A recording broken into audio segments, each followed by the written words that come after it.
Welcome to the Bothell City Council special meeting of July 11th, 2016. Please join me in the Pledge of Allegiance. I pledge allegiance to the flag of the United States of America and to the republic for which it stands, one nation, under God, indivisible, with liberty and justice for all.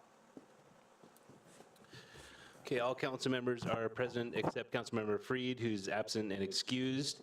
This meeting is being held to discuss the Ethics Code and the Open Public Meeting Act, and I'm going to kick it off and hand it over to the Interim City Manager, Bob Jean.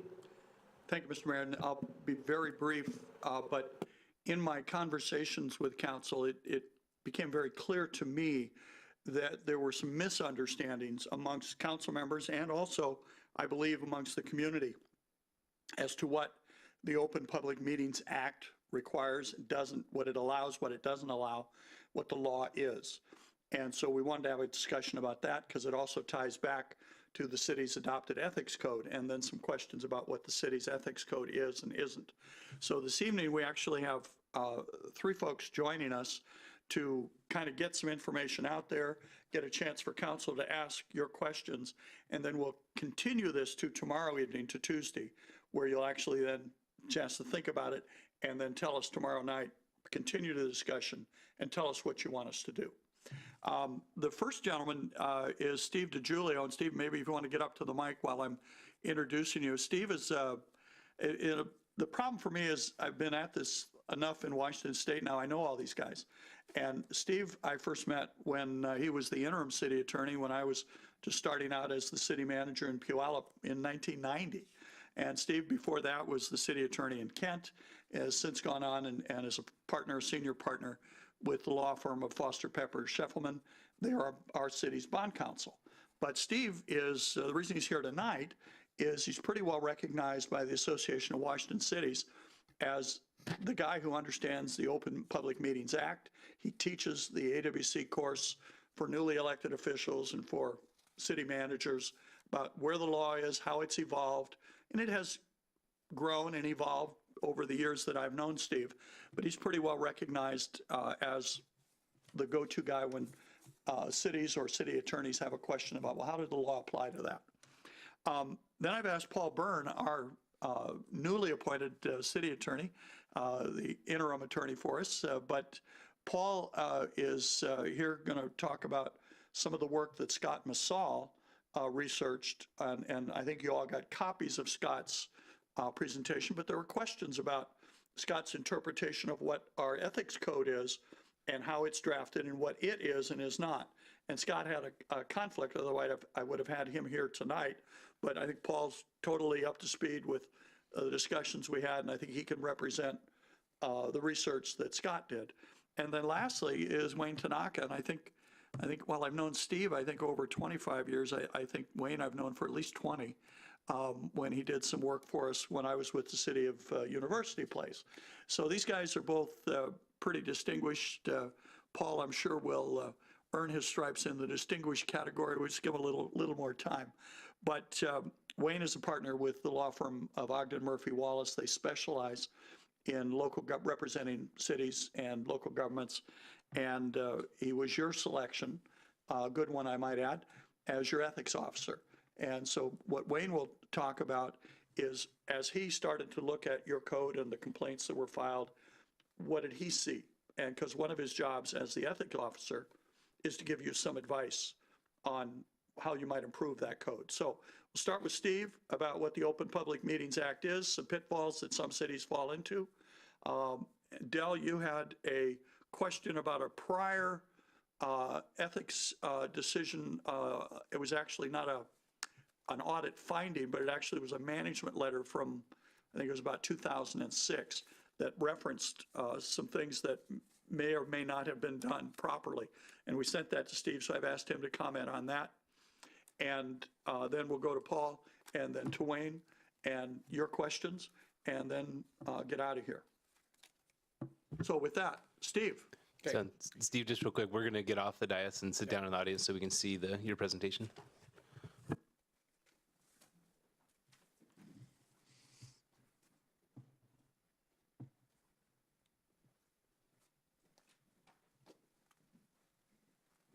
technology when it works. It's great.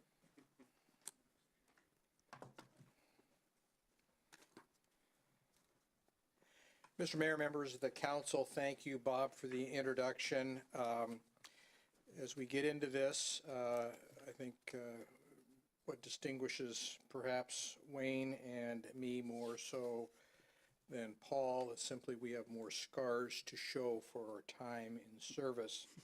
So I am charged with addressing the Public Records Act in a broader sense and also addressing in a more focused way some of the issues regarding the application of the Act. Of course, City of Bothell incorporated 1909 as a code city with a council manager form of government, which does have some implications in the manner in which you do business, because while the manager is the CEO, the manager is not a part of the council as it would be in a certain aspects of a council mayor form of government. The Open Meetings Act was adopted by the legislature in 1971. And the reason why I call this out is not only to advise you that I was not yet a lawyer when it was passed, nor was Wayne, but to distinguish it from the other two legs of our open government stool that we think about in terms of Public Records Act, the campaign disclosure laws, as well as the Open Public Meetings Act. Open Public Meetings Act was adopted in 1971 by the legislature. The Public Records Act and the campaign disclosure laws were adopted in the next year by initiative of the people. So while they were all lumped together at one point and then later separated by the legislature in the codes, nevertheless, they did come in separately in different manner. Currently, the preface to the Open Meetings Act reminds us that the people of the state do not yield their sovereignty to the agencies which serve them. The people in delegating authority do not give their public servants the right to decide what is good for the people to know and what is not good for them to know. And that statement continues, the people insist on remaining informed so that they may retain control over the instruments they have created. Of interest is that this preface to the Open Public Meetings Act was then taken by the initiative sponsors of the Public Records Act, and also is the introduction to the Washington Public Records Act as well. Consistent with this notion of openness, meeting is broadly defined as an action of the council at which action is taken, a gathering of the majority of the council where action is taken. And action is also broadly defined as the transaction of the official business of a public agency, including but not limited to receipt of public testimony, deliberations, discussions, considerations, reviews, evaluations, and final actions. The word discussions was added by the legislature a few years after 1971. I think it was the late 70s that was put into the statute to address some of the issues that we're going to talk about tonight, and that is the discussions among a group of council members that could be considered to be the equivalent of and subject to the Open Public Meetings Act.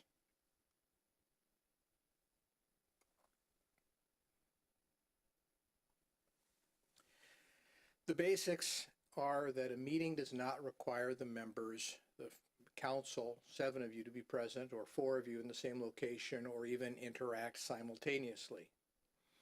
A meeting can occur, again, without you all being present in the same location or working in a simultaneous manner. For example, a conference call with a majority could constitute a meeting.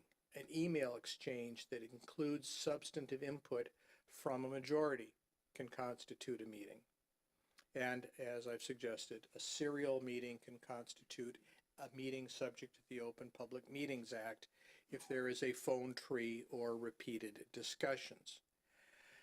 An example, Council Member A has an issue that Council Member A feels strongly about, calls B, gets B's impressions and what B believes to be the appropriate response, then calls C, gets C's reaction.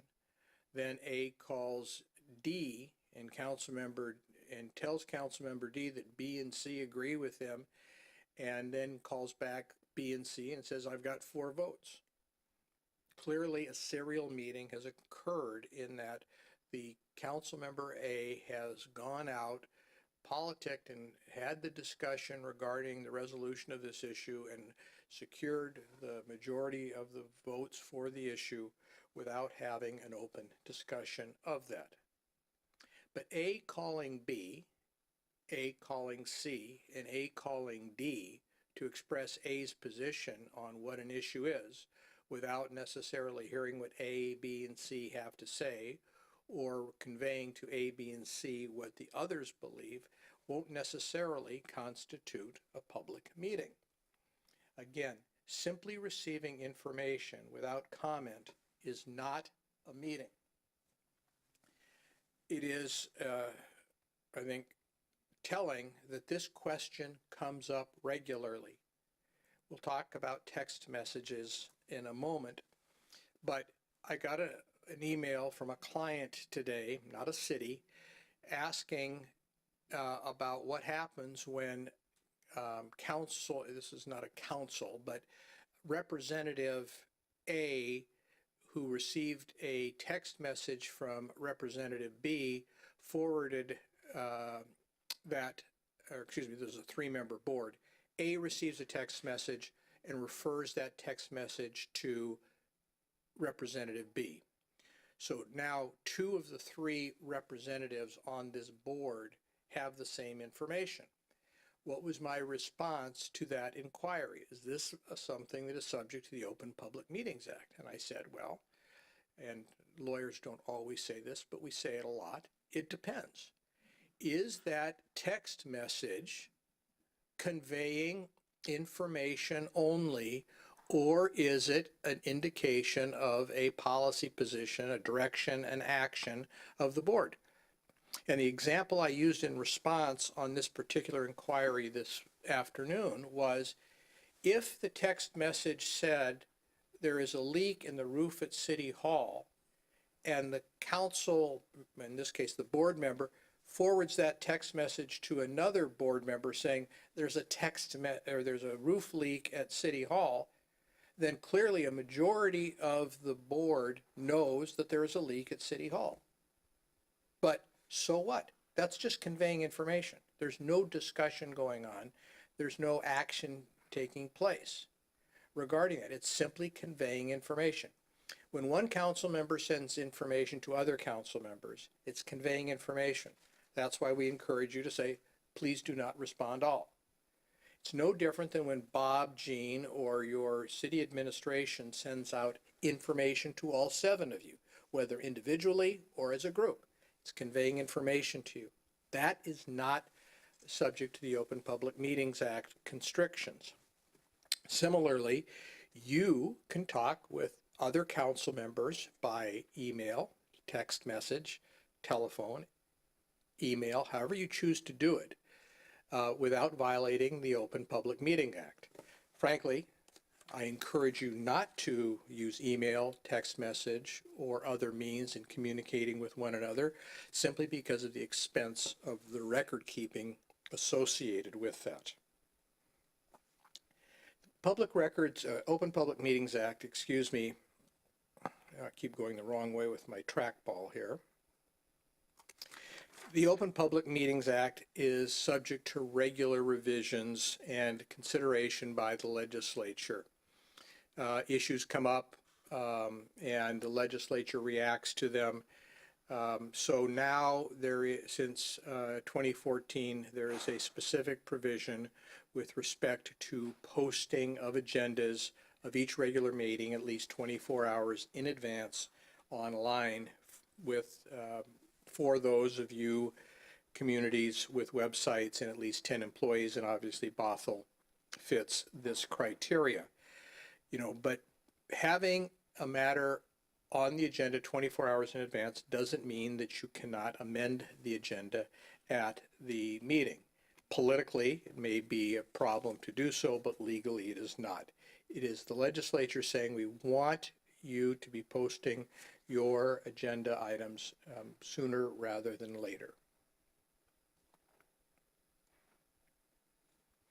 Comment on parliamentary procedure, and this is interestingly an issue that's also in the news. If any of you follow the news from Southwest Washington, Clark County had a vote of the people, and they adopted a new charter last year. And so instead of a county council form of government, or county commission form of government, Clark County went to a council form of government, 5 councilors and a county manager as CEO.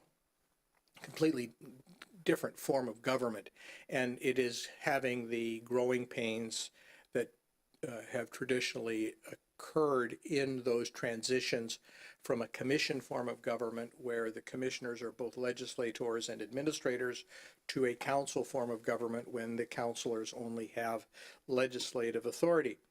But one of the big issues that has come up is that they want to have these 5 councilors adopt rules of parliamentary procedure that require a supermajority to amend the rules.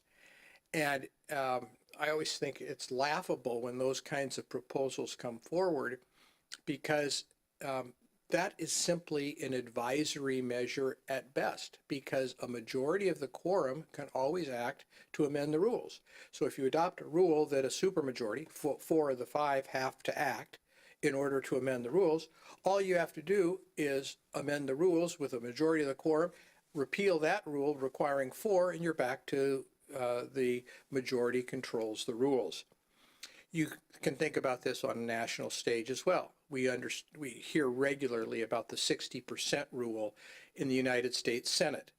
60% required to suspend debate or to move an issue forward. That's only a political outcome of the way that the Senate has chosen to do business, because the majority of the Senate, 51 votes, can amend that rule at any time and eliminate the 60% requirement. But neither the Republicans nor the Democrats, when they have been in control, have sought to do that, because of the way over history that they believe that that's been an effective way to do business. I put this slide in and talk about parliamentary procedure because I encourage you not to spend a lot of time thinking about it. Know it's there when you need to use it, but frankly, it is only there, I would suggest, in the most extreme circumstances.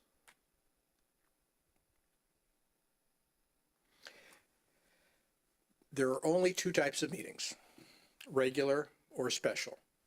And that's as basic as it can be. Your regular meetings are those meetings that have been established by the council for the regularly scheduled times, the first or second and fourth Tuesday. First and third? First, second, and third. Thank you. Tuesday of every month, 7 o'clock, Bothell City Hall. Any other meeting is a special meeting, and that's all there is to it. We've talked about the agenda for the regular meeting. Special meetings obviously have to be called specially with the agenda particularly noted and not subject to amendment at the meeting. It doesn't matter what type of meetings we're talking about. Again, they can be regular or special. They can be a business meeting, your regular business meeting, or you can have a special business meeting. You can have a workshop such as tonight. Again, you can do a workshop in a regular meeting or a special meeting. We're doing it as a special meeting tonight. We'll talk about committees in a minute. And of course, you have public hearings, you have retreats. Again, these are all meetings when the council majority is together discussing city business. This is from an AGO that was issued in 2006, in which the question was asked, well, does a simple majority being together constitute or cause the Open Public Meetings Act to apply? And the Attorney General properly said, no, it does not. There are frequent times when a majority of you or all of you are together at some event, a Chamber of Commerce event, a community days activity, parade, picnic. More than a majority of you may be sitting together at a Kiwanis or Rotary auction or meeting itself. You could all be, for a majority of you could be members of a service organization. The fact that you are together as a majority does not constitute a violation or subject that grouping to the Open Public Meetings Act. And so you just have to be careful about it. As I say in my AWC lectures, you certainly can drive together to this conference, to this meeting. Just don't talk about city business in the car. And then you leave it to politics, to the issue of whether or not there is a perception that the fact that you're together as a majority of the full body of the council may be seen to be improper, even though it may not be.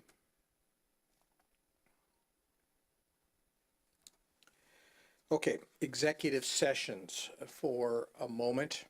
The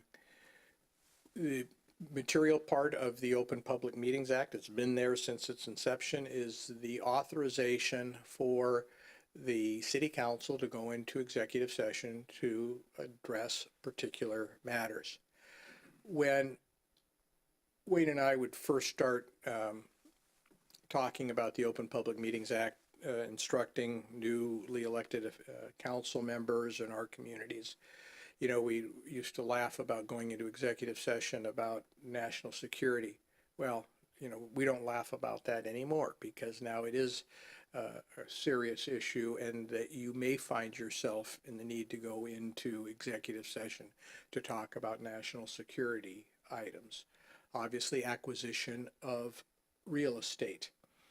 The caveat to that is if it might affect the value, whether the purchase or sale of real estate, the public discussion of which would impact value of that property, which in most cases it would. Sale of real estate obviously is also, can be in executive session. Obviously, final decisions have to be in open meetings. To evaluate the charges against a public officer or employee. To evaluate the qualifications of an applicant or performance review type issues. Here is a kind of a weird one. To evaluate the qualifications of a candidate for appointment to elective office. This question comes up sometimes, what about an appointive office? And the statute doesn't say appointive, it says elective office. So this would be, for example, your interviews of a vacancy to fill a council, or not interviews, but the discussion about the qualifications or the appropriateness of somebody to appoint to a vacant city council position. But the actual interviews of those candidates and the selection must take place publicly.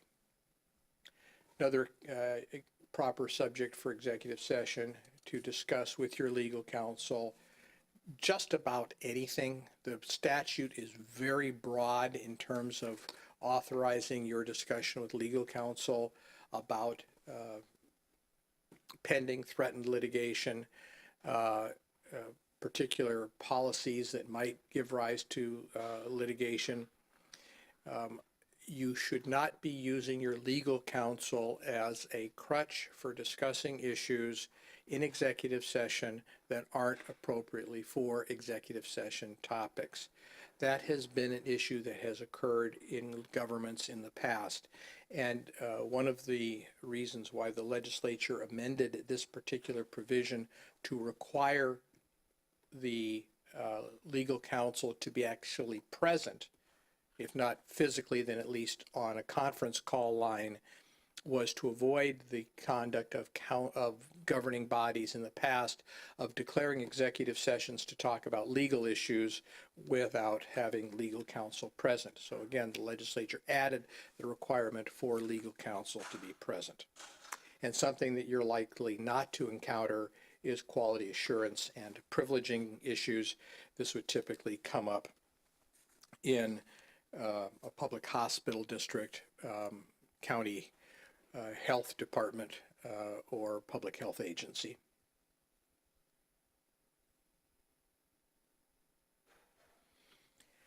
So getting down to this majority question, governing body means the multi-member board or other policy or rulemaking body or any committee thereof if the committee acts on behalf of the governing body, takes public comment, conducts hearings, pretty much the same thing, takes public comment or conducts hearings, or taking testimony.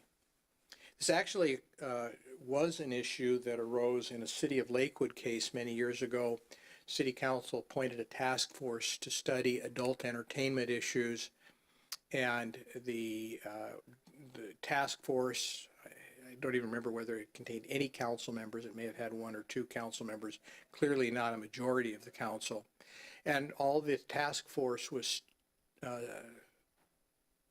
enabled to do was go out and do a study and make a recommendation to the City Council regarding the City of Lakewood's approach to adult entertainment regulation. But what the City of Lakewood did, unfortunately, was charge this task force with receiving public comment. And the task force conducted public meetings and took testimony from the public regarding adult entertainment issues, where adult theaters or topless dancing should take place.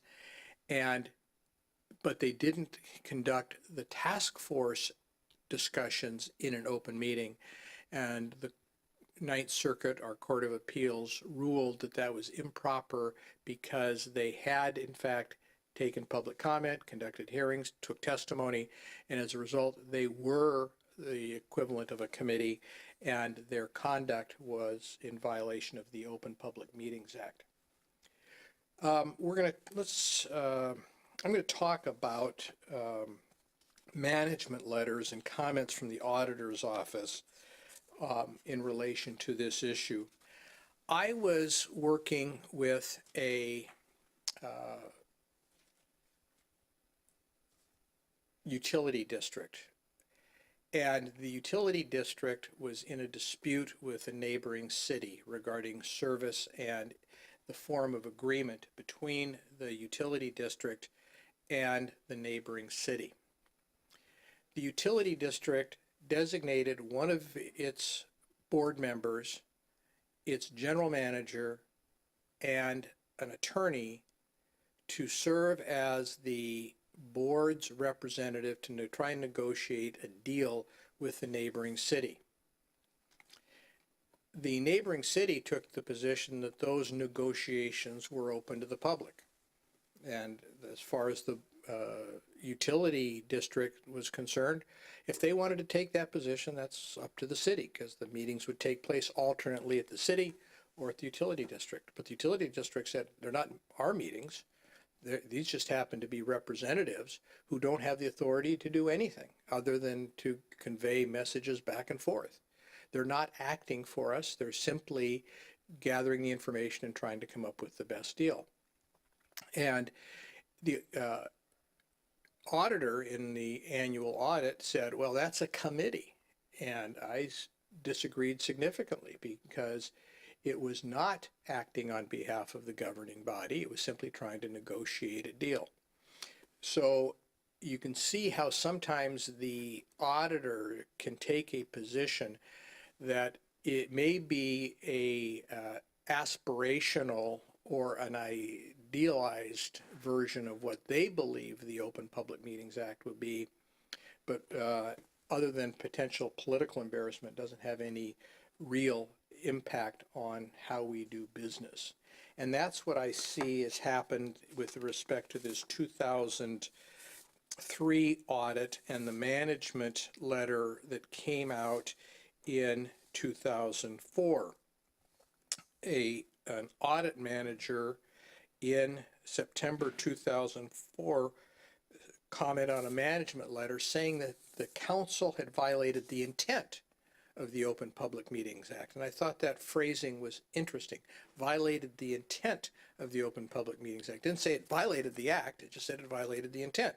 Apparently believing that a majority of the Bothell City Council had made a decision outside of the Open Public Meetings Act based upon her review of, or the assigned auditor's review of some of the city's meeting tapes. There was a question regarding whether or not who the communication from the auditor should have been to, whether it should have been to the council or the manager. The auditor admitted that their practices had not been consistent. We know that the auditor at the time was fairly aggressive in using his office as a forum to communicate what he believed to be the best interests of government to be with the public, and not listening very intently to what the local governments would have to say. In June of 2007, the city manager then wrote to the auditor saying, you know, there's some issues here that we'd like you to address. It was not critical. It just simply said, if you're going to do these kinds of things, then you should be communicating with us, and I request that you submit your management letters to the mayor and the council with a copy to the city manager so we can address them. And, oh, by the way, you know, this was an issue that came up in 2003, and here's some of the issues we saw with that. And then the auditor wrote back in July of 2007 saying, thank you for your letter. We've reviewed the matter and found, in fact, that we made an error. And I quote, this is the July 24th, 2007 letter to the city manager from the state auditor. Our review of the videotape identified that our management letter point regarding the council taking a vote in executive session was in error. So those are issues that occur from time to time. And as I suggest that the auditor may take an approach regarding what it believes to be a good government approach and talk about intent without necessarily finding that the law has been violated. Of course, the auditor since then has a different set of authorities. The auditor also has what we consider or call management audit, which in addition to the financial and compliance audit that the auditor has had for decades with respect to local government, also has this authority to do management audits and to comment on the manner in which government does business. And so the management letter has no force and effect of law, but the management letter in 2004 with respect to the 2003 audit may have been improper then, but it would not necessarily have been improper today based upon the auditor's recently initiative granted authority to perform management audits and essentially take political positions with respect to the way government is conducting itself. I think the most noted example of that is the auditor's actions with respect to certain activities of the Port of Seattle in years past. There were legal issues, obviously, the auditor found, but there were also management issues as well.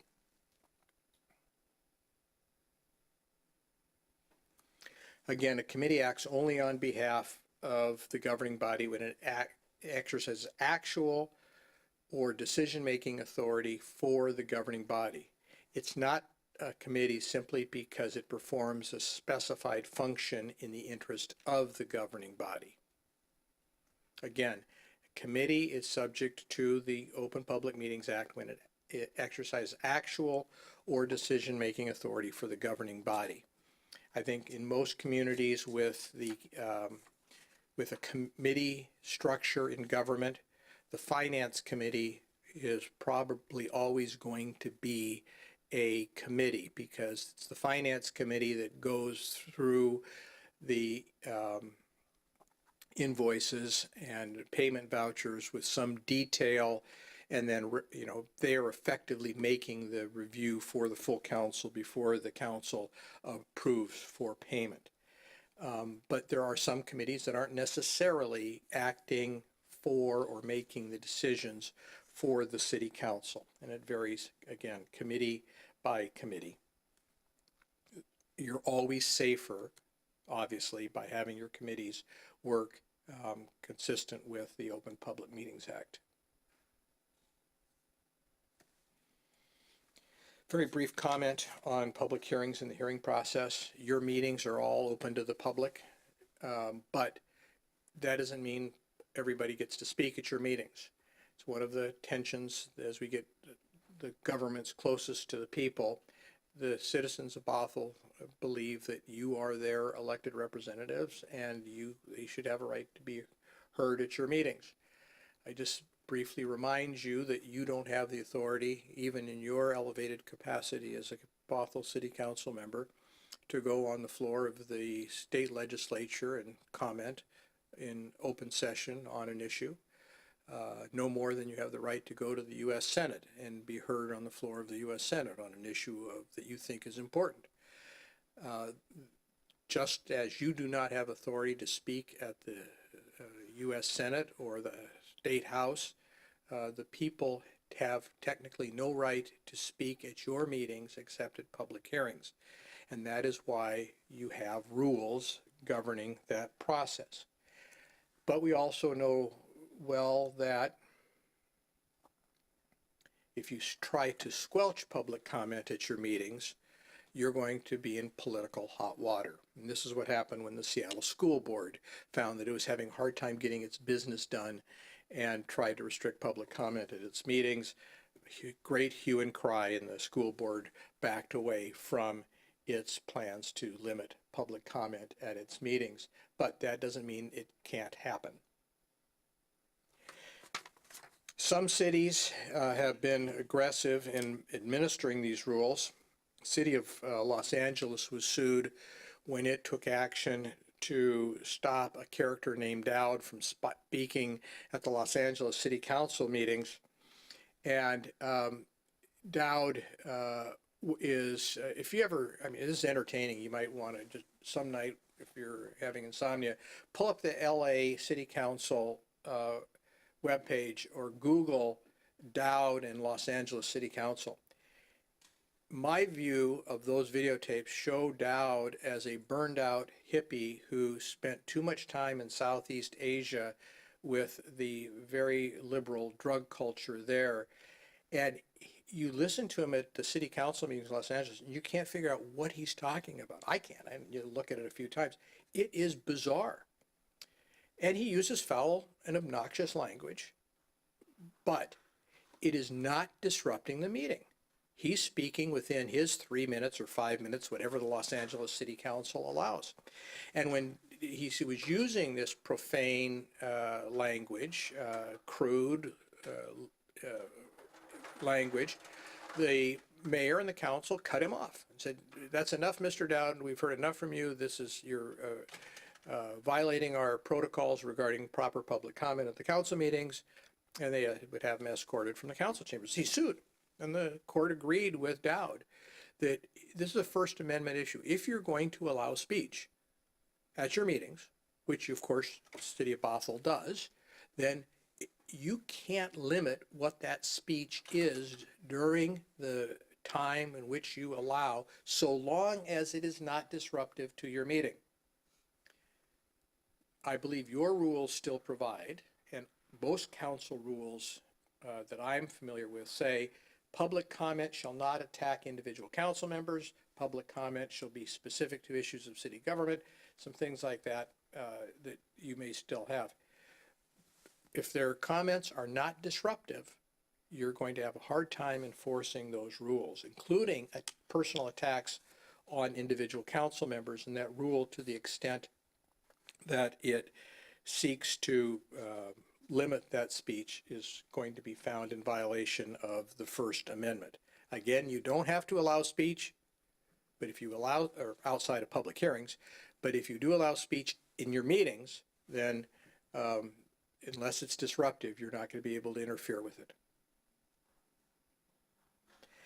Text messaging. Do not do it.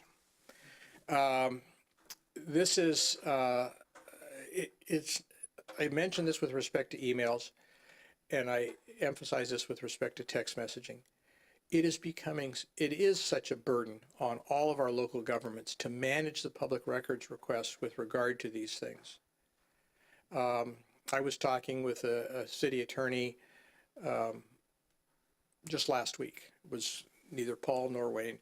And he said, I remember when we used to practice law, and now, 80–90% of our time was dealing with issues and 10% drafting legislation. Now 40–50% of our time is dealing with Public Records Act issues.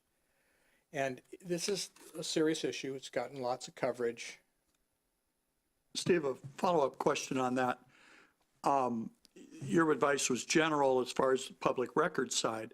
What about the Open Public Meetings Act when you're getting stuff during a meeting? Oh, you're going there, sorry. Yeah, thank you. You're my straight man, Bob. Here's an article from the Spokesman Review in February 2014. Spokane Valley City Council bans members from texting in meetings. That's a great policy. And here's just a quote from that article. I couldn't find an old article from the Olympia paper, although I did see it when it first came out in the Olympian. In Washington, Olympia City Council members were caught using email during meetings to privately count votes and gauge support for potential amendments to controversial issues in 2009 rather than publicly discussing the options being considered. It's actually text messaging as well that they were doing, not just emails. And they got caught doing it. And it was tremendously embarrassing for the city and obviously a violation of the Open Public Meetings Act.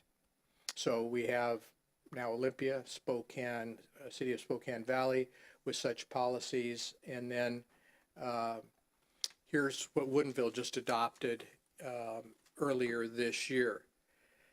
Recognizing the technology is there, Woodinville adopted this policy. Council members may use computers, electronic tablets, smartphones, personal digital assistants, and similar devices, whether personal or city issued, to access data during council meetings. So if you want to look something up, many of you get your agendas on your pad or maybe laptop. You bring it to the council meeting, or it's sitting up there, and you look at it and you look at issues while you're there. But council members shall not communicate using text, Twitter, Facebook, or other social media during a council meeting. Council members shall not make or receive personal, private phone calls or emails while at the council dais. Council members shall not communicate in any electronic format with other council members during council meetings. On limited occasion, the council member may send or receive an email to the city manager or city attorney during a council meeting. You can imagine that, the mayor sending an email to the city manager, should we be having this discussion at this meeting, or to the city attorney, should we be going into executive session to talk about this? So that's what the purpose of that sentence is for, to a limited exception.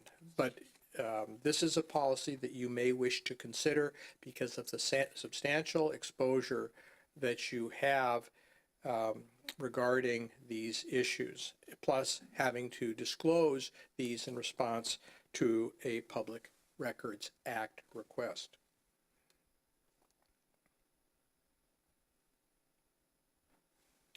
Okay, so we took action in a closed meeting in violation of the Open Public Meetings Act. Now what? What are the penalties for violation? So if it's an unintentional violation, we'll talk about that first. Unintentional, because it does happen. I didn't realize that this was a violation of the meeting. The action that was approved can be nullified, and the city is subject to attorney's fees and costs for having to address that violation of the Open Public Meetings Act. Now, if you've failed to cure that violation, you might have also given rise to further actions that are in violation of the act if you haven't stepped back, fixed it, and gone forward, which you're authorized to do. Now,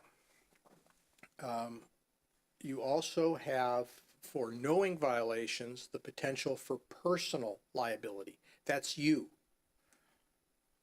$500 civil fine for the first penalty. And this was amended, and as you can see, just this year in the 2016 session of the legislature. And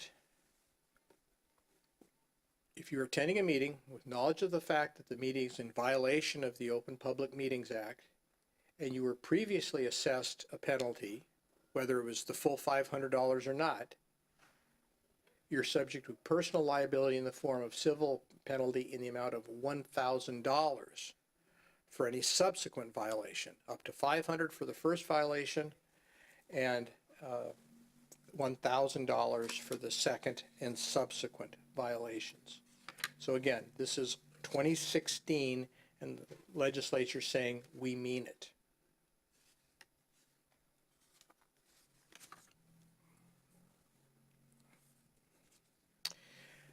Getting back to a point that I made earlier, Bob alluded to, the Open Public Meetings Act doesn't prevent your having discussions among yourselves or with your constituents on issues, on legislative issues.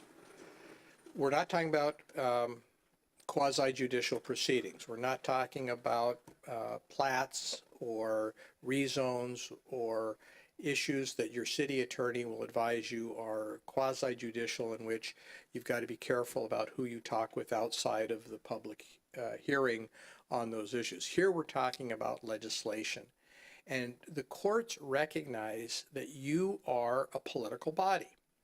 And this is a case a number of years ago where there was a challenge to council members who had accepted campaign contributions from the Boeing company. And the issue before the King County Council was an issue regarding some Boeing development of what not important for purposes of our discussion. But the court recognized that simply, receiving campaign contributions is not going to create a problem. We leave to the political process, the court said, the sanction, if any there be, for the conduct of either of the councilmen complained of herein. Absent a charge of corruption, the court should not intrude upon the legislative process, and the sentence before that is a daily, if not an hourly, occurrence across the land. Some of you saw the discussion, the article about 10 days ago when the United States Supreme Court threw out the corruption charges against the Virginia governor. This is the same thing that the United States Supreme Court said 10 days ago, what our Supreme Court said in 1981. This notion of corruption is too vague and ambiguous to base any charges on. If there is actual bribery where you're taking action in payment for money, then there may be a charge. And the Supreme Court said, go back, and if you can find that, then there's a violation. And our laws contain such prohibitions on taking money for the conduct you engage in as a city council member. We do have stricter laws in Washington than in many states under our ethics provision in Chapter 4223 RCW, and you can't use your position to the benefit of others just because you're a council member. And so you do have to be cautious about that. But the fact is, the Open Public Meetings Act does not limit your ability to interact with one another and with your constituents. What it does do is prohibit you from, as a majority of you, making a decision or getting to a decision in advance of the public decision. Exchanging of information is not a violation of the Open Public Meetings Act. But if that exchange of information then ripens into a consensus, a majority determination, or what the majority will then determine, then you've got the potential exposure to the Open Public Meetings Act. So that's the presentation of this portion. And you want council to go back at this point? No, I think, yeah, I think let's, because Paul's going to be on, let me jumpstart this, Paul, because we're on a time constraint. You're going to be at the meeting tomorrow night, and I think any of the follow-up on Scott's thing, we could deal with tomorrow night. Let me put you on hold for tomorrow on any follow-up. But let's hear from Wayne now about what he's seen. One of his jobs as your ethics officer is to say, okay, this is part of the context in which you're operating, but also the ethics code as you adopted it that he was asked to look into on these various complaints. So let me turn it over to Wayne and then back to council for questions, Mr. Mayor. We got 2 minutes. Well, no, I think we're going to have to we have to get out of here at least by 8:30. I think Okay. we've got people that need to leave by then. So, It'll be quick. Mr. Mayor, you got a motion here for extension to 8:25, I think maybe is better.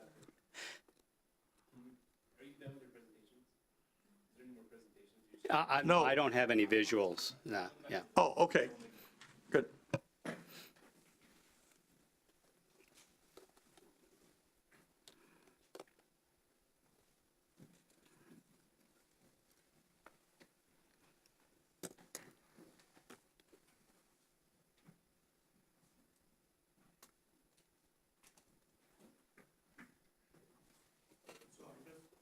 From a time management, Wayne, if you can kind of Yeah. get your thoughts together, maybe a 15-minute time frame, then that'll leave questions for either, any of the attorneys at that point. I think I can probably do it even quicker. Mr. Tanaka, just 1 second. Can we have a motion? Do we need a motion to extend? Is it supposed to end at 8? Yeah, let's make a motion to extend.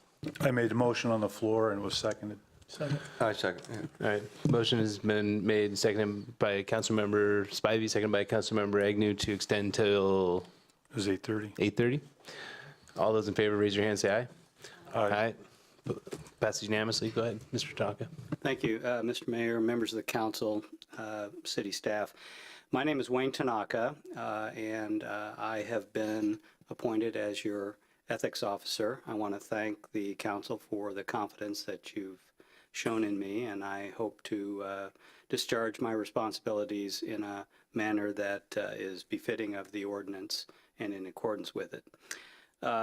I've been asked to comment on several aspects of your code that came up in the course of the complaint that was recently decided. And let me preface by saying I'm not being critical of anybody or anything. Any code is, once you get really working with it, you're going to discover that maybe there's some things you didn't really think about or were worded maybe not in the clearest manner. But I mean no criticism of anybody for this. It's just the thoughts that I had in terms of actually working with your code in addressing a specific complaint. One of the issues was the sort of the scope of what the investigation was.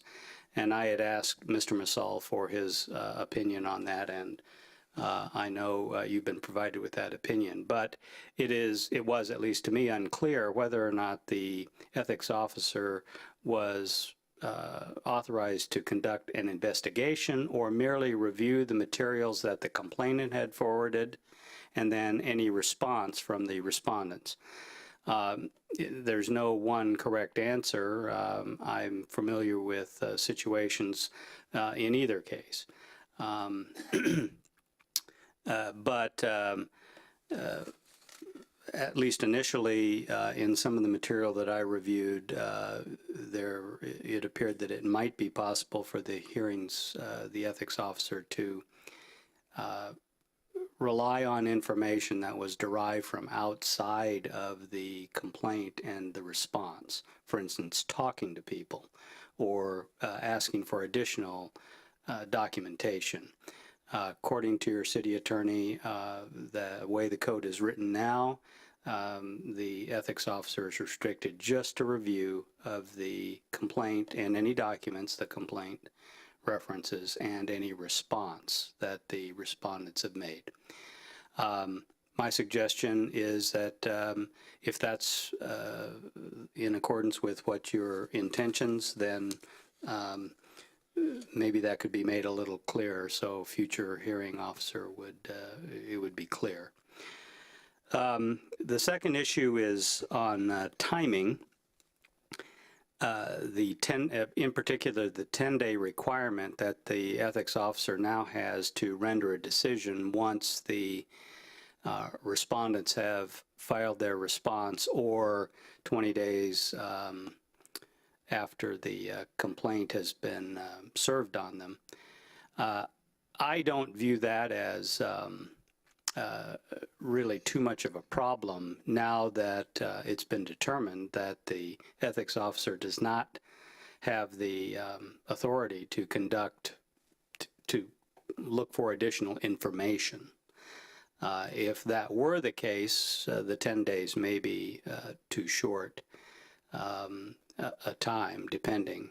But right now, given the limited nature of the review, I don't view that as a significant problem.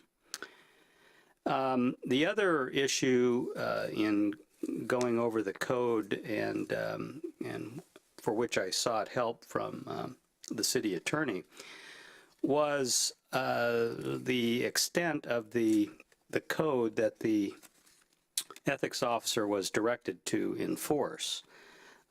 In particular, what I will call the aspirational part of the code, or at least what appears to be the aspirational part of the code. And by that I'm referring to 2.13.040 of the Bothell Municipal Code. And in particular subsection B. A is pretty clear.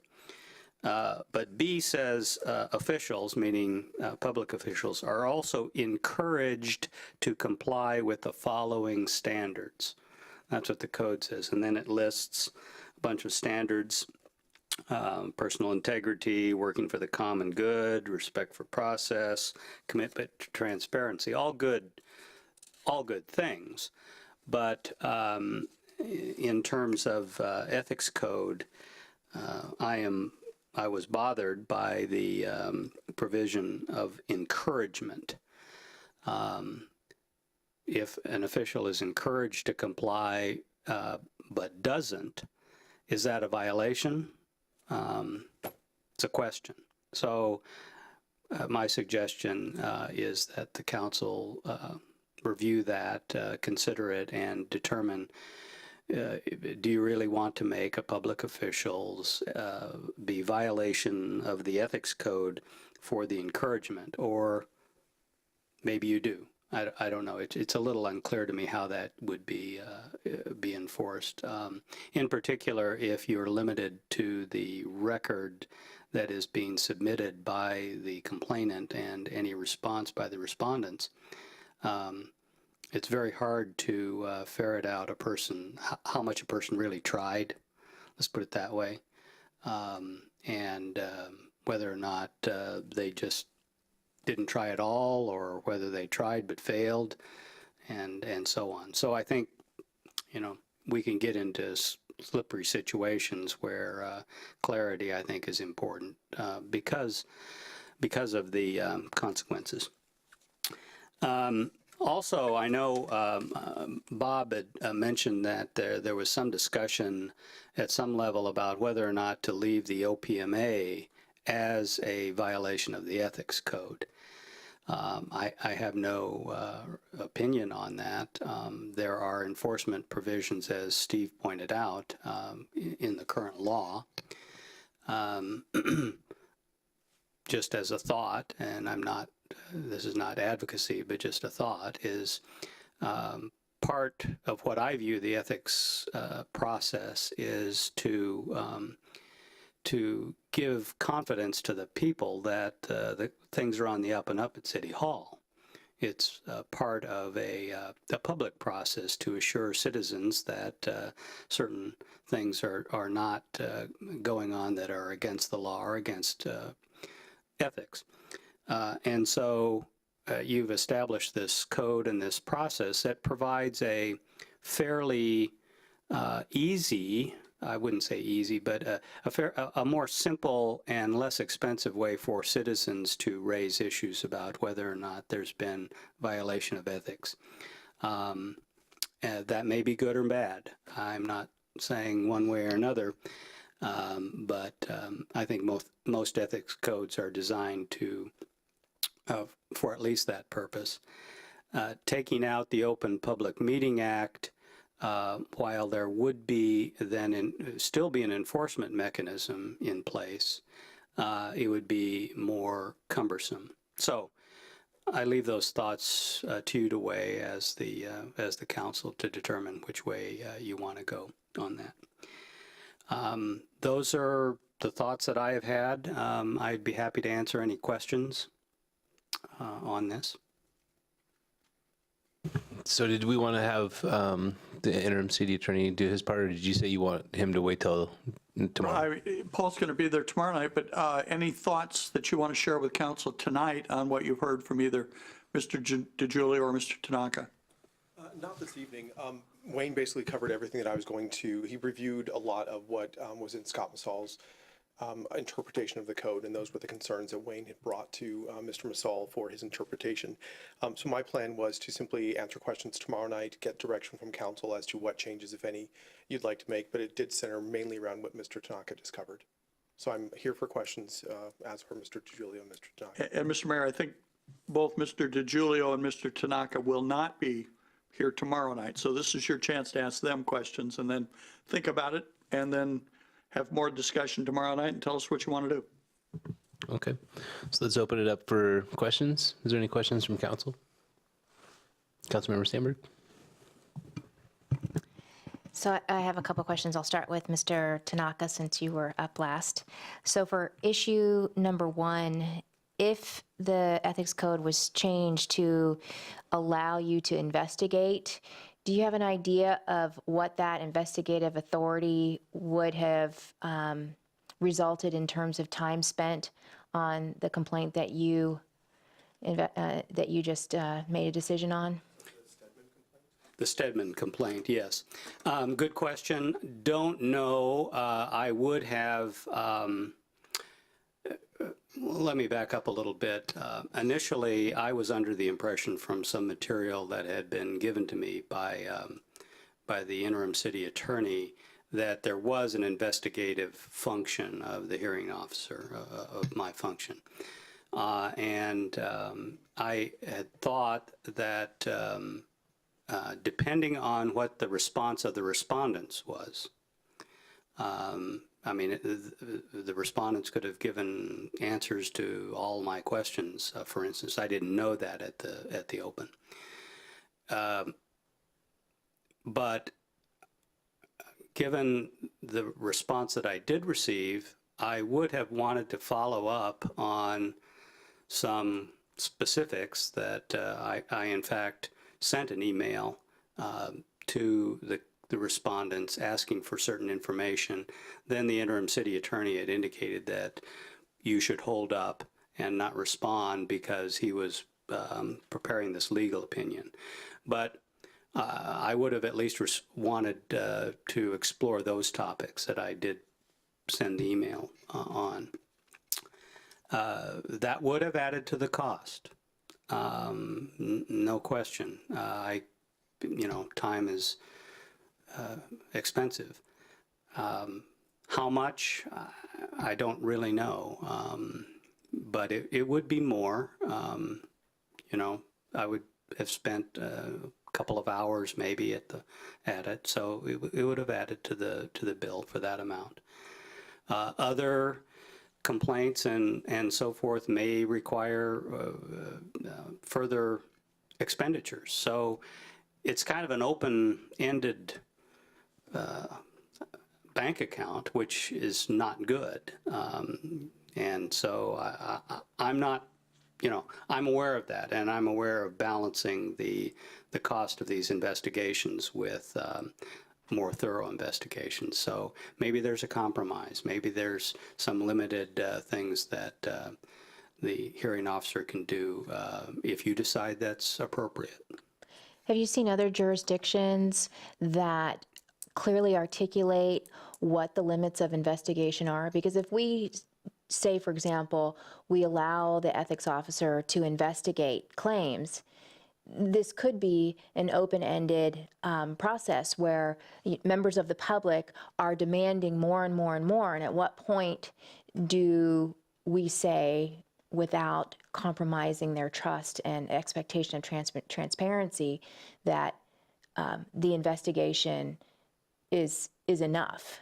And what you told me was it could be a very open-ended process. And so I would be interested in other jurisdictions' codes if they have specific language about the limit and extent of investigation. Well, I'm not aware of sort of a dollar or time limit. It's hard to do that in the abstract.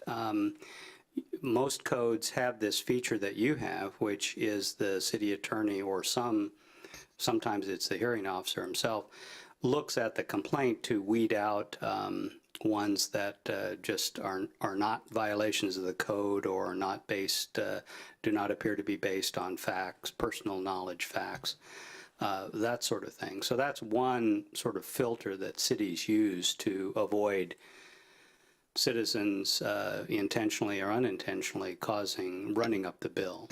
But our code doesn't allow that, because as long as the ethics complaint was timely and made assertions that, I forget what the legal language is, could... Prima facie. Yeah, could have reasonably been, considered to be true. Even if later they were proved false, then that immediately goes to an ethics officer. So there's no filter necessarily, unless they just, fail to follow some procedural rule. Well, or I believe isn't it on personal knowledge? It has to be based on that. It can't be on, I heard a rumor that council member X violated the code by doing such and so.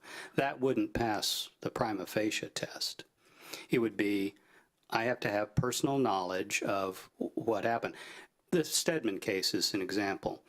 Mr. Stedman alleged and swore that he was, I believe, reviewing the tapes from the context. I'm not sure he said that exactly. He wasn't, I don't think he was physically present in the room. But he did, from his complaint, he testified that he did review the tape of the meeting in question and drew certain conclusions from the evidence that he saw. So that's, I would guess, personal knowledge of Mr. Stedman, not just I heard, somebody told me, or hearsay, something that he didn't view or experience firsthand. So that is a filter. I've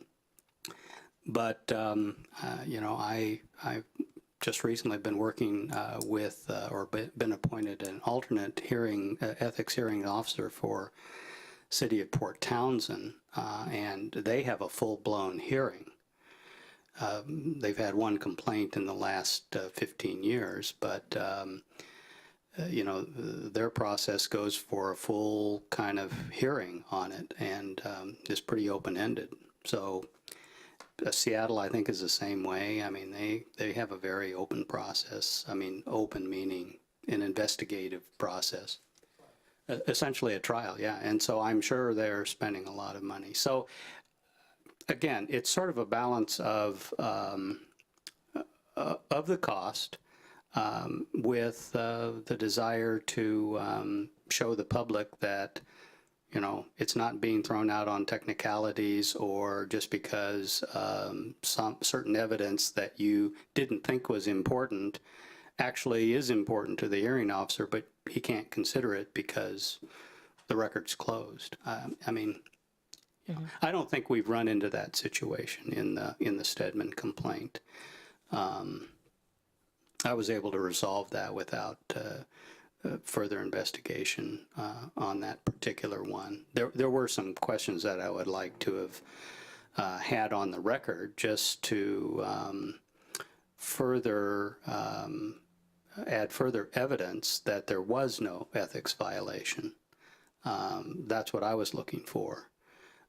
But the fact that it wasn't there, I was able to resolve the complaint. Okay, and then one other question on issue number 3. If we were to change the language from encouraged to required, do you think that would be the simple solution? And for all those, that list of items afterwards, you feel that if the language was changed from to required, that it's a pretty easy interpretation of that, you know, the city official has either met that requirement or not? Well, I think you'd have to have your attorney go through this. I was just reading the opening line, are encouraged to comply with the following standards. Let's take the first one, personal integrity. It says in the second line, officials shall refrain from abusive conduct, threats of official action. Refrain, you know, to me, maybe you could have a stronger word like, you know, that it's prohibited from doing that. Refrain sounds a little weaker, like you'll try not to, but if you do, but don't really mean it, then maybe that's okay.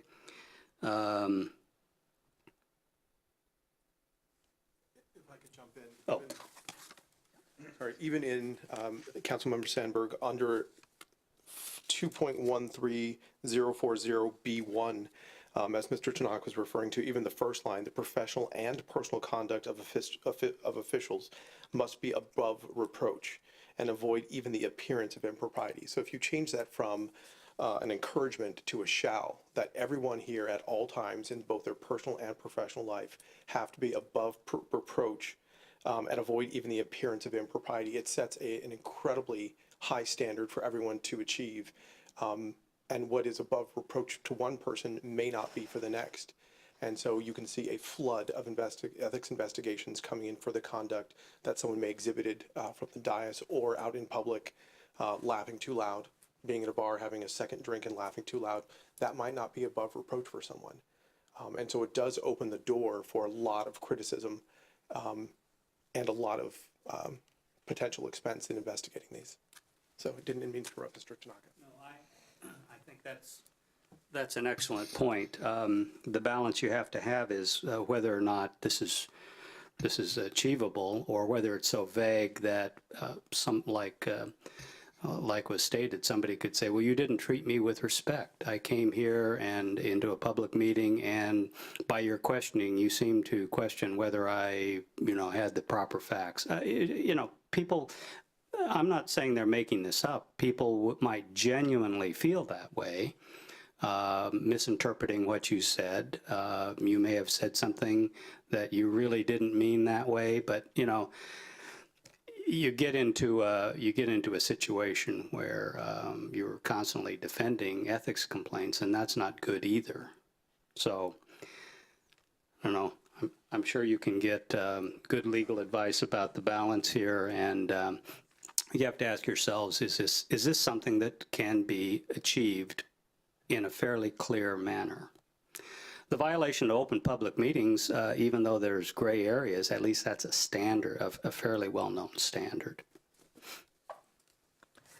I have 2 questions for Mr. DiGiulio, but I'll yield the floor if other people want to ask questions. Deputy Mayor.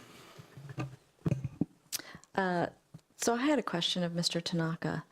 When you said that you had information the complainant forwarded to you, does that include public records, like emails or whatnot that they may have asked for, or did you have those at your disposal to help make the decision? The things that I had for the Stedman complaint was Mr. Stedman's complaint, and he had several attachments to his complaint, and then the response of the respondents. So that's all I had. If it wasn't in any of those 2 sources, then I wasn't able to review it. I did review the tape of the meeting, which was referenced in his complaint, so that he didn't attach the tape, but I I went on your YouTube site and looked at it. So you didn't have like public records maybe that had been requested or whatnot? I think he had some public records attached to his complaint. But other than that, no, I did not look at anything else. Okay. And then I had a couple questions of Mr. DiGiulio. So this is in regards to your, the governing body portion of your presentation. And so I'm asking in advance. So this summer we have our Capital Facilities Plan Committee meeting.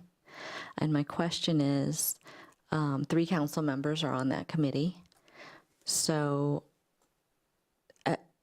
trying to interpret what a violation of OPMA would be, does that mean 2 council members can't talk about it? Anything that happens in that meeting, or does it, talk about how they might vote on something? I'm not quite sure how it applies. Okay, council members' question is a great one. So you have created a committee that there has been a determination that it will be subject to the Open Public Meetings Act because the committee is acting on behalf of the governing body or taking comment or any of the other criteria we've talked about or you've otherwise learned of. Then, if that is a committee that is subject to the Open Public Meetings Act, the majority of that committee, if one council member on that committee is talking to another council member on that committee about the committee's work, and it's outside of a public meeting, then it's a violation of the Open Public Meetings Act. So is it the majority of the committee? It's a majority of the committee in that case, because the committee is subject to the act. So if there were 10 people on the committee, If there are 10 people on the committee, then it's not a majority. then it's not a majorty. Correct. Okay. Yeah. My There was second, a case out of San Juan County just last year that highlights this, where they had a weird charter provision and where they had 6, and they had 3 of them on a committee, and it was clearly a committee. And the allegation was that this created a negative majority so that these 3 could control anything because without their votes, nothing could get through the county council up in San Juan County. And the court said negative quorum doesn't constitute a governing body for purposes of the act. It's a nuance just for what it's worth. so my second question was in regards to text messaging. So is it illegal to text message on the dais? No, it's not illegal unless you adopt a rule that prohibits it. So it has to be in our protocol manual? Yes, and I encourage you to consider that. Okay, great, thanks.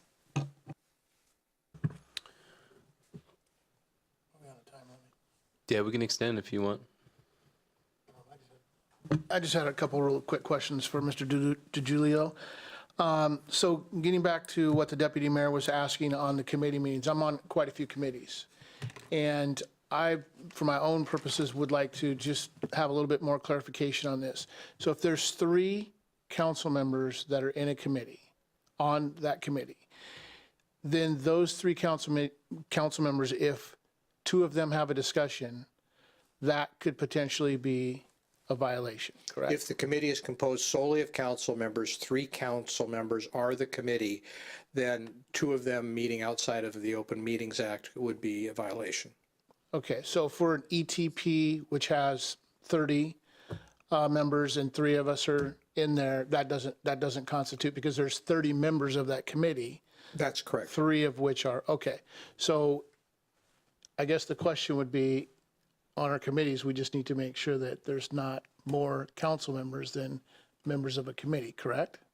Am I hearing that correctly? Well, it depends on how you structure the committees in such a way. Going back to my example of a finance committee, where the finance committee reviews all vouchers and prior to the council's full authorization of payment. If one council member on the finance committee calls another council member on the finance committee and starts talking about this or that expenditure and it's outside the public meeting that it's supposed to be, then you're going to have a violation of the Open Public Meetings Act. Does it happen? Of course it happens. It happens all the time. We know that. You think about all the neighboring districts that you do business with, fire districts and utility districts that have 3-person boards. I mean, realistically, one of those commissioners doesn't talk to another commissioner from time to time? Sure. But is it a violation of the act? Well, if you're speeding and you're not caught, is it a violation of the law? We know it happens all over. And you don't want to do it. And so if you are going to avoid the application of the Open Public Meetings Act to committees, then structure your committees accordingly. Okay, thank you. I move to extend to 9 o'clock. Moved by Councilmember Agnew, seconded by Deputy Mayor Dewar to extend till 9 o'clock. Just raise your hand if you're in favor and say aye. Aye. Aye. Passes, opposed? I'll abstain. All right. Passes, I want to say, it passes 5-1 abstention. Interim City Manager? Well, just a follow-up, because I've had different discussions with members of council. I don't believe what Steve was trying to tell you is that if you're in the committee meeting, let's say you've got a 3-member committee of this council, and that group is working on an issue that they've been assigned by the council, obviously you can talk during the meeting. I mean, that's why noticing your committee meetings is important. The question is, what if other members of council want to sit in and listen? So I'll throw that one to Steve. They're not one of the 3 designated, but they're interested in the subject. Yeah, the Attorney General cautions about that. There's no absolute answer to it. If you sit there and listen, most of us would tell you don't do it because it gives rise to a potential problem. But it is not an absolute rule because somebody's just there observing. The council member's there as a member of the public. But we discourage it from attending another, creating essentially, creating a quorum of the council when you don't intend to. So that's why a lot of councils then create a committee of the whole, where it's a working group, a committee work. It's kind of like a study session, but they call it a committee of the whole then, because that would, everybody would have a voice then. Yeah, committee of the whole is is a recognized process for working. Councilmember McNeil, you still have the floor. Okay, and then I wanted to go, you talked a little bit about agendas. And once you have an agenda that's set, you may or may not change things on an agenda. And I just wanted to get a little bit more clarification. Does that mean you have to give public notice on that change, or how does that work? The statute adopted in 2014 memorializes a practice I think that most communities, and I know Bothell has followed for many years. This is not a change. The law now requires Bothell to do what it has done for years, and that is post your agendas in advance of the meeting. Having posted your agenda in compliance with the statute, you are still allowed at the meeting to amend the agenda and add items that were not previously posted. Now, politically, it may be a problem, and I know many council members don't like surprises, but it isn't prohibited by the act. And it says, agendas may be amended after posting, and failure to post an agenda does not invalidate an otherwise legal action or provide a basis for awarding attorney's fees. The law specifically says it. This is one of those issues where, as Wayne was talking about, this is an encouragement. You've got to make the effort. You've got to post your agendas. But if something comes up and the manager says, we didn't post this on the agenda, but we want to take it up at this council meeting, it's perfectly permissible. Mr. Mayor, if I could, Steve, and again, I've been semi-retired for a while. This law keeps evolving. But I was told that if it's a regular meeting, you were talking earlier about regular and special. If it's a regular meeting, you could take up any lawful action by amending the agenda. If it's a special meeting, I was told you were limited to that which was on the agenda. Has this law been changed? No, you have stated it succinctly. Okay. This law just requires a posting of an agenda. You can still amend the agenda at a regular meeting. Special meetings, you can't do anything for which that notice has not been given 24 hours in advance. Okay, good. And then the last follow-up is on the text messaging. And that goes to the protocol manual, I believe I thought I heard. Now, can that apply to all boards and commission, or is that specifically to council? Well, if you, well, let's see. Answering the last question, you can certainly provide that rule for yourself. You could also, with respect to boards, commissions, task forces, whatever this council appoints or provides for, can similarly provide for such a rule in the conduct of that business. You cannot, in your capacity as a representative of the city of Bothell on an external committee, set those rules. I encourage you not to use those devices if you're sitting on regional councils or, whatever interlocal groups that you're working with, but you don't obviously have the authority to set those rules. You can only set the rules for yourself or your particular task forces, commissions and committees. Similar like a planning commission or something? Correct. Okay, all right, thank you. Councilmember Spivey. Thank you. I think this is going to be pretty easy for you. Like every other city, we go down and we lobby Olympia. In the past, we've always limited how many council members go in and meet with our elected official. When we're down there, we're not making decisions. It kind of goes along with what you said about if you're just getting information. Well, we're just giving information. So is there a need to limit the number of council members that meets with another elected official, a state elected official, when we're just sharing the information? Well, Wayne can disagree with me. My advice to governing bodies, whether it's a city or a special district, is that if a majority of you are together meeting with a legislator, whether it's federal or state, then that is a meeting because you are engaged in discussions of the city's interests, needs, wants, whatever you're discussing. And I've specifically I've advised boards that are going to DC to meet with our congressional delegation, if they're going to be a majority in the same room, talking with the senator or the congressperson, that they need to notice that meeting as a meeting of the governing body. So going one step further with that, would that mean that those members, if they were doing their due diligence and going in pairs per se, at these, they don't want to be mixing up then, or to create the image of a serial meeting and they just always go in with that same person and they have their own set meeting agenda and these two have their meeting agenda, appointments, not agenda, but appointments? Well, oftentimes the council will set a legislative agenda or priority in an open session. Right. And then the fact that you are carrying that message to a legislator, either in groups of 3 or less, does not constitute a meeting. You're just carrying your lobbying effort as in groups to your elected representatives. And I don't see that as a problem. Okay, great. Again, what are you doing? You're talking to your congressional representative or your representative in the state legislature, and you're conveying a message that you've already determined in an open meeting. Okay, great. Thank you.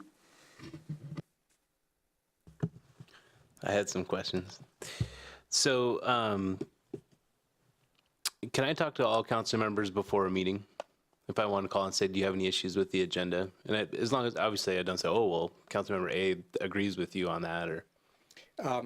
In my opinion, you can call each council member and ask each council member if there is an issue with, if they have a concern with the placement of any item on the agenda, or if they need additional information with respect to that agenda item in advance of the meeting. That's my view. I take a fairly aggressive view on these issues. I've heard attorneys, though, and Wayne's heard this comment as well, that notwithstanding the statute, a majority of the council outside of a regular meeting or special meeting called for that purpose cannot call a meeting. And the statute says, a council majority can call a meeting. But again, I've heard lawyers say, unless you're in a meeting, you can't call a meeting. which doesn't make sense to me. So I take a more aggressive position on this than perhaps other lawyers do. Wayne?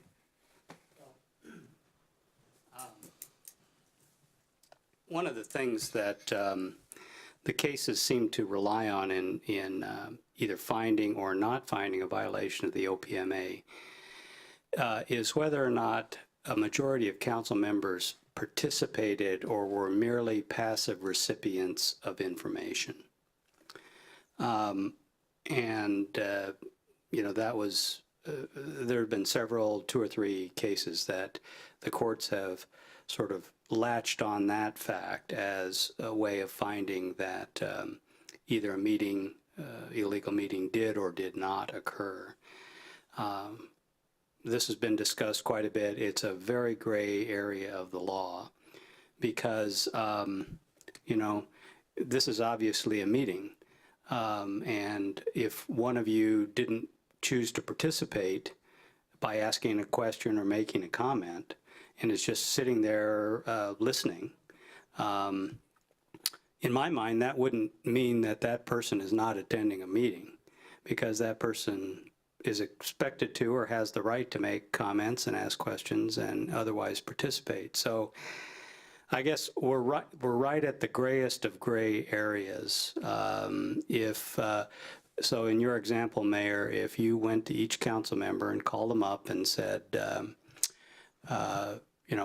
you have any problems with anything on the agenda, and not, have any response about what other people have said, that I would say that's legal, and pretty clearly so. If the other council members then talked with each other, and it was expected that, well, now, did the mayor call you? Yes. And what did you say? And that sort of became an expectation of what happened. It could slide into that serial meeting unintentionally, but maybe enough to, raise an issue about whether the council was complying with OPMA. So very slippery slope there. And I frankly think that some of these laws don't allow the council to really do their business. As Steve's quote was, people talk to their constituents, council members talk to each other all the time, and it should be so, in my opinion. So I don't think we can go too far on this. We're just being cautious lawyers and saying there's some gray area there that you can slide into unintentionally, and be looking at an ethics violation or a lawsuit claiming that you violated the OPMA. And by the way, I don't think Steve mentioned this, but as you probably know, a knowing violation of the OPMA is a recallable offense. If that can be proven, you can be subject to the recall. So there are serious consequences.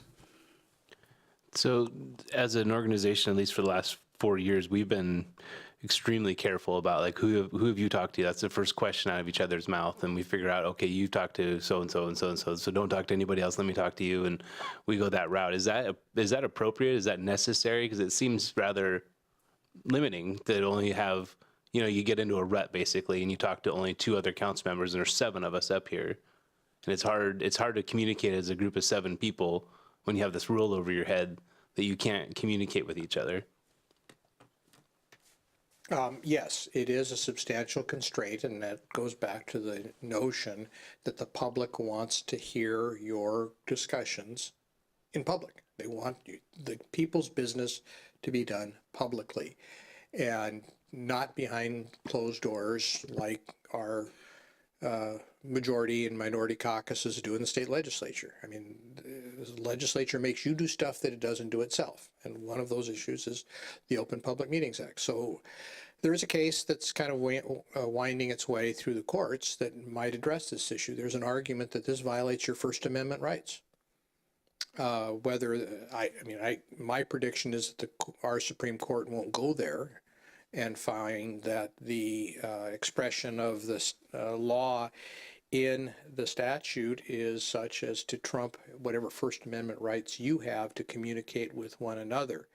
And so it is the case that you cannot make, you can't go out and gather a consensus of the majority of the council and make that known to that full consensus before an issue is brought before the full council.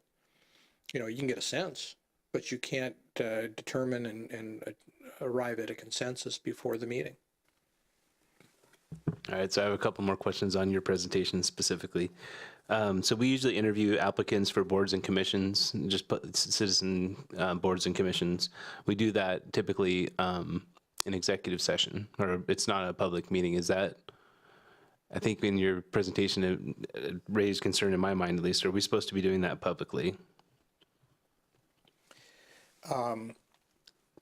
First of all, if a majority of the council is conducting interviews of a candidate for appointment, in my view, it should be done publicly. Okay. Your discussion of the candidate's qualifications, whether it is an elected official or not, can take place in executive session. Conduct the interviews openly, discuss privately, appoint publicly. Interview publicly, discuss privately, appoint publicly. So, and then in your presentation, you had a part about city council members, or let's say a majority of the council attending a third party's meeting. What about a city function? So let's say we have a ballot measure meeting at some junior high school and 4 council members show up. Is that a violation of the OPMA? Okay, so let's see. We've got to be careful because you're talking about the OPMA, and if there is a public forum to discuss a city ballot proposition or a just general ballot proposition. Well, it's even closer to home. We like a Wayne Golf Course visioning meeting. So we're thinking about purchasing the Wayne Golf Course. Who is the sponsor of this meeting? The city. Then if 4 council members are going to show up and be part of the discussion at that meeting, then it's a city's meeting and it's a public meeting. And so it would need to be advertised that it was a city council meeting, or that it was just the meeting that the city put on? You can advertise it as whatever it is, a meeting of, a public meeting regarding the Wayne Golf Course at which a majority of the council may be present. All right, but we should advertise it if we think there's a majority that could attend. Yeah, I mean, Okay. Again, under the act, what is this body charged with? If it's conducting public meetings and receiving testimony, then it is a committee and it's got to be subject to the Open Public Meetings Act. You've got to give notice with respect to that. If simply a council member shows up at that meeting and sits there and listens, then you don't have to give additional notice for that. But if the council members are going to participate in there, then you'd be better served by giving notice or covering the council in that notice by saying, and it may also constitute a meeting of the council, depending on the number of council members that show up. Okay. So because I have to try to run these meetings, so you kept saying disruptive public comments. What's the litmus test on that? Is it interfering with your doing business? Somebody cursing you, calling you or one of the other council members a no good so-and-so is not disruptive to your meetings. Somebody who is refusing to yield this podium after their 3 minutes are up is disruptive because it's interfering with the business of the council. I'm not sure I can be any more definitive than that. So basically just let them go for 3 minutes unless they start going belligerent. Yeah, let them go for 3 minutes if you are permitting that kind of comment. Steve, I have a question on that. We're talking in lawyer speak, this is a limited public forum that you've created. You've allowed the public to come and speak at a council meeting. But what if the council adopted rules, and maybe the LA hadn't, to say no cursing, no personal attacks? That's a restriction, and limited to city business, something we're not talking about the war in Iraq or anything, would that give the council sufficient tools as a restriction on a limited public forum? Yeah. Again, what do your rules allow? I mean, if you are strictly enforcing your rules that you can only talk about city business and not something on the agenda, but some other city business. You're not talking about Wayne Golf Course at this meeting, but somebody wants to talk about Wayne Golf Course and they come up and talk at you for their 3 minutes about Wayne Golf Course. All right, fine.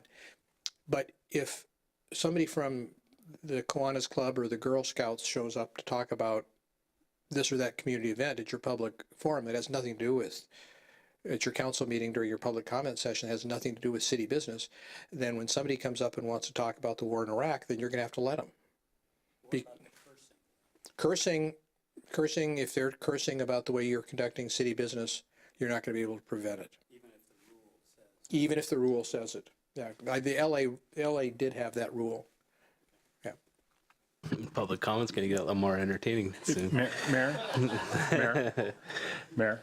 could I Yeah. follow up on your Yeah, question? go ahead.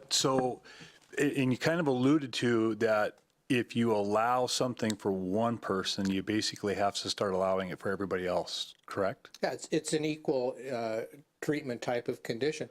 We talk about this a lot in terms of the, there are groups that we like to support, whether it's the Boy Scouts or, whatever group it is in the community, the Kiwanis Club, local Rotary Club. But if the American Nazi Party wants to show up at your meeting, talk about a city issue or how they want to use the city parks for something else, you have to treat them the same way you treat the groups that you like to do business with. So, and we've all that have run a meeting have done it where we've fudged, let people finish their comments and go beyond their 3 minutes. So if we do that for one, we kind of have to do it for everybody then, don't we? Well, again, you exercise discretion. You know that you don't usually cut people off in the middle of a sentence, and you look at the agenda and see that you're not going to be going long and you don't have a lot of people signed up, and so you might let person go 4 or 5 minutes. Yeah, that's a discretionary issue. But if you are cutting some people off while letting other people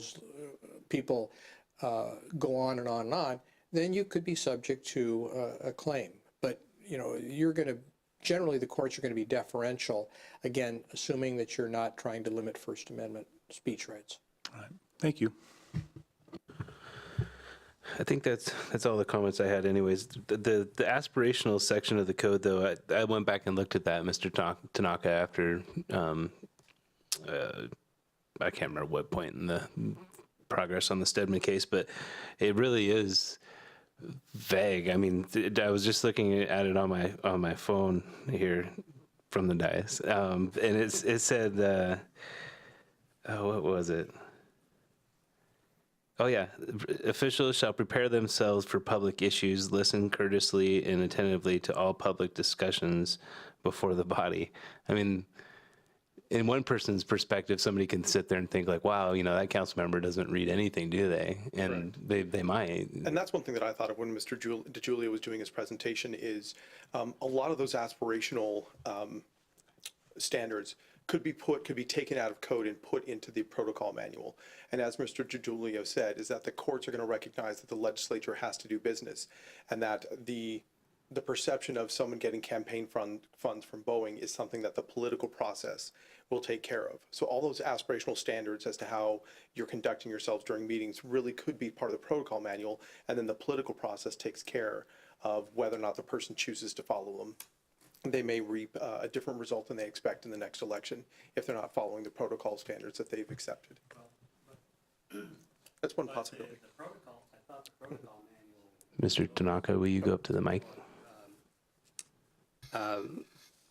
Maybe we're not talking about the same thing, but there's a council protocol manual that was referenced in the Stedman complaint, and the interim city attorney had opined that manual was part of the code, and therefore a violation of that manual could constitute a violation of the ethics code. That's what I recall. So if you put it there, maybe you put it in a section that is not subject to the ethics code. Exactly, and that was, sorry, I didn't make that clear, that's something the ethics code could be amended to remove the aspirational standards, put them into the protocol manual, but then also change the code so that would, violation of the protocol manual would not be actionable under the ethics code, is one possibility. It's something to consider for tomorrow's meeting. And so just one last comment, because I know if Councilmember Sandberg's got one more question, is that, I'm comfortable with trying to look at an investigation role of the ethics officer. I do have a lot of concern about the cost. I know the Stedman case alone cost the city $16,527. And so, expanding it from there, I would be concerned about the cost of it. And so it wouldn't just be an open-ended, just investigate till the cows come home type of opening the gate. But just thought I'd leave that comment on the floor. And then Councilmember Sandberg. This is for Mr. DiGiulio. You advised that we not text message. Does that advice also apply to social media? Because you didn't talk very much about social media, and there's a lot of pressure from the public for us to be on social media discussing issues, and that seems to be and also a difficult area, just like texting. I encourage you to consider the issue. My comments were specifically directed at meeting-type activity during the council meeting where you're engaged in texting with one another, social media with one another, or engaged in that kind of social media comments with the public during your meetings. Outside of your public meetings, we switch into the Public Records Act issue, and that is, what are you doing with your public communications that relate to city business, which create public records, whether it's on Facebook or Twitter or somewhere else? That's a policy decision for the council. I can tell you that it's very expensive for us to assemble and produce that information, and it's very intrusive on your private systems when we have to come in and look at your accounts to determine whether you have public records on your private accounts. And it doesn't matter whether it's your personal computer, your iPad, your cell phone, or wherever it is. That's fair game for Public Records Act requests, and you got to be cautious about it and think hard about whether or not the benefits of social media are outweighed by the cost of having to comply with the Public Records Act. But what about the situation where there's a question posted by the community? How do you feel about this? And the council member says, A says, this is how I feel about it, and B says, this is how I feel about it, and then C and D. Then all of a sudden, there's an exchange of information about a position that you're taking. You could have a violation of the Open Public Meeting Act through exchanges on social media. Okay. That's clearly the case, where you suddenly on a board or whatever you're communicating with, suddenly it's clear what the position of the city council, a majority of the council is, and it's publicly available and subject to criticism because it didn't take place in an announced Open Public Meeting Act proceeding. So my suggestion is, if the city wants to engage in social media, that you do so on the city's Facebook or Twitter or whatever accounts that the city of Bothell maintains, and that as a council member, to the extent that you are responding to comment or answering questions, be sure that you do so in the context of the Open Public Meetings Act and not get into a situation where the council is actually engaged in discussion, but a particular council member may be responding to a particular issue, because otherwise you're exposed. I'm serious. It's just so expensive for you to manage these cases.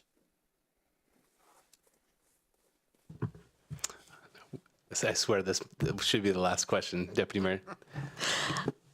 Okay, I want to go back to the question about a public meeting, Wayne visioning, where it's a presentation. You're saying there shouldn't be 4 council members there? Well, again, is this a is the Wayne Visioning meeting a meeting that has been announced as an open public meeting of the city of Bothell? If the answer to that question is yes, then you can all be there and listen. Because that sounds confusing to me when you said, as long as you're not having a conversation and making a decision, because that's not what's happening. The visioning meeting was to get feedback from the public, and so how would that? Action is defined as receipt of public testimony. Oh, okay. So it's the public testimony portion. Thank you. Again, the fact-specific question of this particular activity leads me to the question of what is the activity. Now, if there is a community meeting that is not a City of Bothell meeting, but some neighborhood group, and the neighborhood invites all of the council to come to its meeting to listen to them, say good things about the city or say bad things about the city or rail against some proposal, and more than a majority shows up at that meeting, then you've suddenly created a public meeting. If the community group wants to talk with you, well then bring them down here where you're all here and can hear it.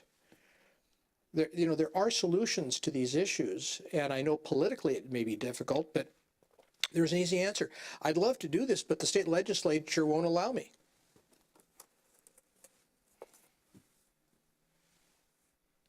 So we're going to have to extend if we want to ask more questions. We're good? We're good. Okay. Thank you very much, gentlemen, for your time coming in this evening to help us understand the very clear Open Public Meetings Act law. Motion to adjourn? Move to adjourn. Moved by Councilmember Sandberg, second by Councilmember McNeil. All those in favor, raise your hand, say aye. Aye. Aye. We are adjourned.